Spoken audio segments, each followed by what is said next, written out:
I've seen a lot of things working in law enforcement, but I can honestly say I never expected to see a retired German Shepherd walk through the front doors of the FBI's Atlanta headquarters carrying a barefoot little girl on his back.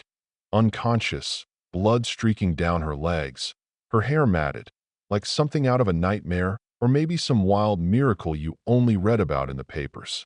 The minute those agents rushed in, thinking they had an accident on their hands, they took one look at those fresh surgical incisions on her body and just froze. Like, what the hell are we actually looking at? It wasn't just a rescue. It was a message, one that would turn everything we thought we knew upside down. Now, before we go any further, let me just say, if you're tuning in because you love stories where extraordinary dogs do the impossible, you're in the right place. And trust me, you don't want to miss what comes next. Anyway, that morning started like any other for me. Special Agent Sarah Keegan, 38 years old, 14 years in with the Bureau, the kind of career where you learn to trust your gut even when you can't quite put your finger on what's off.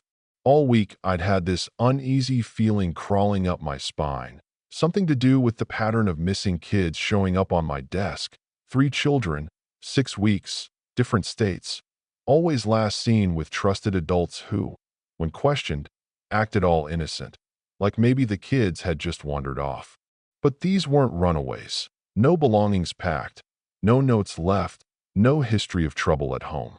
Just vanished, like they never existed. That I'd barely taken my first sip of coffee when the security alarms started blaring. Not the usual fire drill nonsense, but the big one. The security breach, meaning something or someone was inside the building who had no business being there. I was halfway to the elevator when Rodriguez from security came barreling down the hallway, pale as a ghost, telling me there's something in the main lobby I need to see. And when those elevator doors opened, well, you know those moments when the world just shifts underneath your feet. In the middle of the lobby sat a huge German Shepherd, military vest faded but clear, with this little girl draped across his back. She couldn't have been more than 10, and she was out cold, legs dangling, feet dirty, blood drying in streaks. What got me, though, was the way the dog, Briscoe, I'd learn later, was just sitting, perfectly calm, not scared, not aggressive, but watching every move, like he was there to do a job, and he wasn't leaving until he'd seen it through. The dog didn't let anyone near the girl, growled low if they tried to get close. But you could tell it wasn't out of fear, it was protection, intelligent, calculated. How long's he been here? I whispered. Rodriguez said 10 minutes. Security footage showed him walking right through 3 checkpoints like he owned the place. The scanners might as well have been invisible. I squatted down, careful not to spook the dog, talked to him like I'd talk to any frightened victim, and he acknowledged me with the tiniest wag, then lowered himself to the floor so gently the girl barely stirred. That's when I saw the incisions. Precise, clean, medical, not accidental. A puncture near her hip like from an 4, faint marks on her wrists like she'd been restrained. I ordered trauma medics down immediately. This wasn't just abuse. This was something else. The paramedics came, but Briscoe, yeah, by then we knew his name, never left her side, wouldn't let anyone separate them. When a medic tried to fit her with an oxygen mask, Briscoe nudged it away and stared at the equipment like he was sizing up whether it was safe. Our pediatric trauma doc, Dr. Martinez, knelt by the girl, whispering her vitals out loud, and her face went grim when she saw the surgical marks. "These are fresh. These are organ prep incisions," she said, and you could feel the temperature in the room drop. Someone had planned to harvest this little girl's organs. The sedation meant they wanted her unconscious for a long stretch. Martinez said whoever started the procedure got interrupted.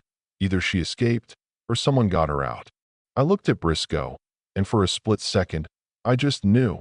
He'd saved her. He'd chosen her as if on cue. The girl stirred, eyelids fluttering. The dog leaned in, making that soft, anxious whine only working dogs make for their own. Martinez leaned in close. "Sweetheart, you're safe now. You're at the FBI. No one's going to hurt you anymore." The girl's eyes opened, glazed at first, then suddenly clear, and she saw Briscoe and whispered, Briscoe. The tail wagged, and I felt chills up my arms. This wasn't a fluke. These two knew each other. Is that his name? I asked, and she nodded, then fixed me with this look, like a child who's seen far too much. They took him first, she whispered, said they needed him to carry us when we couldn't walk anymore. But he wouldn't, not until he saw what they were doing. My partner Ray Morrison arrived, took one look at the situation and said, "This isn't some street-level operation." And he was right. This was organized, sophisticated, well-resourced. The girl, Emily Vargas, had been missing for 6 days, abducted from a Tennessee rest stop. The family friend she'd been traveling with had turned up dead in a motel 2 days later. Emily said she'd been kept in a cold, brightly lit room, drugged most of the time, heard the voices of other kids. Briscoe had been brought in by the captors, thinking he'd help control the children. But instead, he bonded with them, broke her restraints during a commotion, and carried her for hours, all the way to the one place in Atlanta where she could get real help. When we questioned Emily, she described a doctor with a scar between his thumb and forefinger and a tattooed man she called Rico, said they talked about kids having to be prepared. The implication was horrifying. This was an organ trafficking ring using a retired service dog as a living cover. We checked Briscoe's background. Decorated combat dog, officially retired 6 months ago, supposedly adopted out by a nonprofit that had vanished overnight. Everything about it was a shell, set up to funnel military dogs into this operation. The criminals thought they could reprogram a war dog's loyalty, but they'd underestimated his ability to tell right from wrong. And here's the twist, the criminal's plan was almost perfect. A big, service dog-wearing man walking down the street, carrying what looked like gear. Nobody would guess there's a sedated child under that vest. But Briscoe was nobody's pawn. He was still a soldier, just choosing his own side. The real break came when Emily remembered, through the fog, hearing her captors argue about a delivery scheduled for Tuesday, today. If there were other kids, they'd be moved soon. Time was running out. That's when it hit me. Briscoe could lead us back. He hadn't gotten lucky bringing her here. He'd navigate it. So, we suited up, got Briscoe fitted with a tracker and camera, and let him guide us. As we hit the warehouse district, he became more animated, pressed against the window, barked at a turn, and 20 minutes later, he was whining urgently at a nondescript steel door behind a line of restaurants. Exactly as Emily had described. The tactical team moved fast. The building's main floor was a front, clean, professional, but the basement was a nightmare. Surgical tables, restraints, a huge walk-in freezer, and 2 sedated kids, both marked for organ harvesting. The criminals were gone, facility stripped, but we got there in time.